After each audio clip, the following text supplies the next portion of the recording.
जय श्रीराम। यानंतर आदरणीय मनीष या ठिकाणी आपल्याला संबोधित करतील। भैयांना पुढच्या सभेसाठी तातडीने विधानसभा निवडणूक 2024च्या अनुषंगानं धुळे शहर विधानसभेसाठी भाजप महायुतीचे उमेदवार अनुप भैया अग्रवाल यांच्या प्रचारार्थ जुने धुळे परिसरातील सूर्यमुखी मित्रमंडळ या ठिकाणी भारतीय जनता युवा मोर्चाचे जिल्हाध्यक्ष पैलवान आकाश परदेशी यांच्या पुढाकारानं भव्य प्रचार सभेचं आयोजन करण्यात आलं होतं।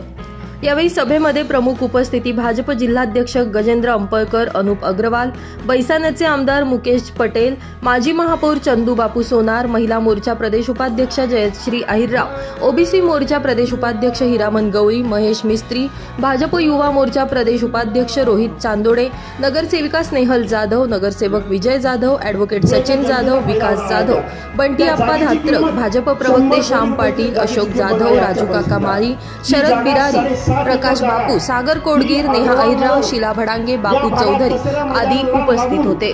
रूपक बिरारी, टाइम न्यूज मराठी, धुळे। त्या जागेचा पाठपुरावा करून ती जागा महापालिकेच्या नावावर करून त्या ठिकाणी 42 कोटी रुपये मंजूर केले व आता त्या ठिकाणी 150 दुकानांचं काम चालू झालेलं आहे। ती जागा महापालिकेच्या नावावर पण करण्यात आपण यशस्वी झालेलो आहे। तर अशा धुळे शहरात एकूण 189 जागा आहे। तर मला एक खात्री आहे, आता तुम्हाला या ठिकाणी नक्कीच एक 5-25 हजार लोक कामाला लागतील अशा पद्धतीच्या फॅक्टरीचं नियोजन नक्कीच केल्याशिवाय राहणार नाही। दुसरी गोष्ट, आपल्या या धुळे शहरात एकूण 189 जागेवर महापालिकेचं आरक्षण आहे। अशा 189 जागा त्यात एक जागेचं फक्त उदाहरण देतो मी तुम्हाला। धुळे शहरात एक जागा दसरा मैदान या ठिकाणी आहे। ती जागा भूमाफियांनी हडप केलेली जागा होती। 50 वर्षापूर्वीचं महापालिकेचं आरक्षण या भूमाफियांनी काढून घेतलं। या भूमाफियांनी ती जागा मूळ मालकाच्या नावावर केली। ज्या वेळेस माझ्या ही गोष्ट लक्षात आली की भूमाफियांनी ही जागा हडप केलेली, त्यावेळेस मी महापालिकेत संबंधित अधिकाऱ्यांना विचारलं, या फाईल बाबत महापालिकेतली फाईल गायब, कुठलंही आरक्षण पडलं तर महापालिकेत एक फाईल असते, त्या विषयाची त्या संदर्भातली फाईल कलेक्टर ऑफिसला असते। महापालिकेतली बी फाईल गायब, कलेक्टर ऑफिसची बी फाईल गायब, अशा दोन्ही फायली गायब होत्या। मी अधिकाऱ्यांना विचारलं, 2 दिवस झाले, 3 दिवस झाले, टाळाटाळ करून ते लक्षात आलं। 8 दिवसानंतर त्यांना एक सांगितलं, जर मला ही फाईल मला उद्या सकाळी जर मिळाली नाही तर मी आपल्या अधिकाऱ्यांवर वर्गांवर ज्यांची संबंधिताची जबाबदारी आहे त्याच्यावर मी उद्या सकाळी गुन्हा दाखल करणार आहे। एवढी धमकी देताच संबंधित अधिकाऱ्यांनी मला बोलवून घेतलं। या जागेच्या संदर्भात कोण कोण आहे त्यांनी मला ते सांगितलं की भरपूर लोकांना भरभरून आशीर्वाद दिला। एकदा तुमच्या या भावाला आशीर्वाद द्या, एकदा देऊन बघा। तुम्हाला शब्द देतो, तुम्ही निराश होणार नाही। कळकळीची विनंती माझी, दोघांमध्ये बिलकुल कॉम्पिटिशन नाहीये, पण आपल्या एक चुकीमुळे भविष्यात आपल्या विचारांचा आमदार होणार नाही, हे लक्षात ठेवा।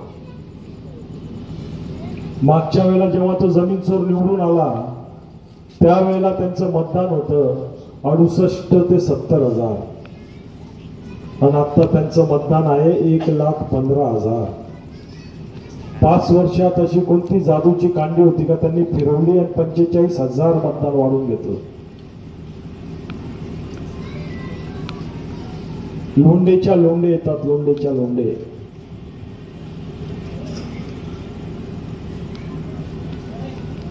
पण आपण मतदानाला बाहेर निघत नाही, निघालो तर विभाजन होतं आपल्या मताचं। ते विभाजन यावेळेला होऊ नका देऊ, अन्यथा आज जर ते परत या शहराचं नेतृत्व करायला लागले तर पुढच्या 5 वर्षात त्यांचं मतदान 1.5 लाखाच्या वर जाईल आणि तुम्हाला कधीच तुमच्या विचारांचा आमदार या ठिकाणी मिळणार नाही, कधीच नाही. या शहराला मालेगाव होऊन जाईल. हा शहर मालेगाव जर वाचवायचं असेल आपल्या पिढीला, जर विकासाकडे या शहराला न्यायचं असेल तर तुम्हाला हात जोडून विनंती आहे का भारतीय जनता पार्टी एक चांगला पर्याय तुमच्या समोर उभा आहे. ज्यांनी काहीच नसताना या शहरासाठी भरपूर कामं केली आहे. गेल्या 10 वर्षापासून मी या शहरासाठी काम करत आहे. मी कधीच कोणत्याच गोष्टीचा विचार केला नाही. 20 तारखेला प्रत्येक रस्त्यावर भगवा वादळ दिसला पाहिजे, भगवा वादळ.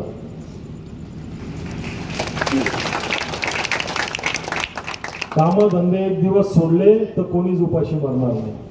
सारखे रस्ते, सफारी गार्डन आणणार. महेश भाऊ पुढचं सांगतीलच तुम्हाला. अंगावर सफारी आणली पण गार्डन गायब करून टाकला. या शहराला 2 चोर उभे.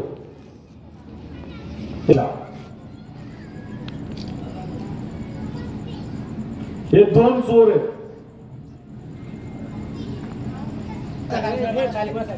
विचार करून मतदान करायचंय. रोज पाणी देणार. मग 15 वर्ष निवडून दिल्यावर काय करत होता? स्वतः होते ना, तेच परत जाहीरनाम्यात टाकलेले त्यांनी. ते सर्व मी तुम्हाला घरोघरी वाटणार आहे, काळजी करू नका तुम्ही. वाचा फक्त.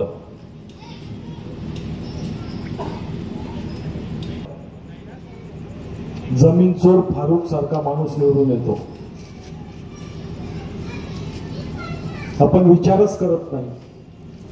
अहो, त्यांचे कब्रिस्तान मध्ये गडलेले लोक मतदानाच्या दिवशी जिवंत होतात आणि मतदान करायला जातात.